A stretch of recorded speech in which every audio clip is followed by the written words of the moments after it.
C'est un voyage prévu depuis longtemps qui avait été retardé pour cause de crise politique, mais qui se précise enfin. Selon Le Figaro, Emmanuel Macron se déplacera en visite officielle au Liban et en Irak du 11 au 14 février prochain, d'après des sources diplomatiques françaises et arabes.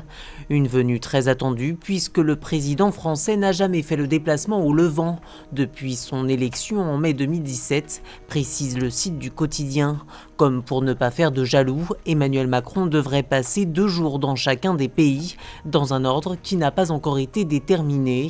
Mais ce voyage à haut risque pourrait débuter en Irak. Ce serait en tout cas le souhait de Bagdad, comme l'explique Le Figaro. La visite d'Emmanuel Macron est annoncée dans un contexte particulièrement compliqué, alors que le Liban est sans gouvernement depuis 6 mois et que l'Irak dispose d'une nouvelle structure du pouvoir depuis seulement 1 mois. Le 20 octobre dernier, Emmanuel Macron s'est d'une certaine façon préparé à cette visite en s'entretenant par téléphone avec le nouveau Premier ministre irakien, Adel Abdel Mahdi. Lors de son passage en Irak, le président devrait s'exprimer sur le sujet épineux des djihadistes français emprisonnés sur le sol irakien. Certains sont condamnés à la peine de mort. Paris ne voudrait pas les récupérer aux grandes dames de Bagdad, rapporte Le Figaro.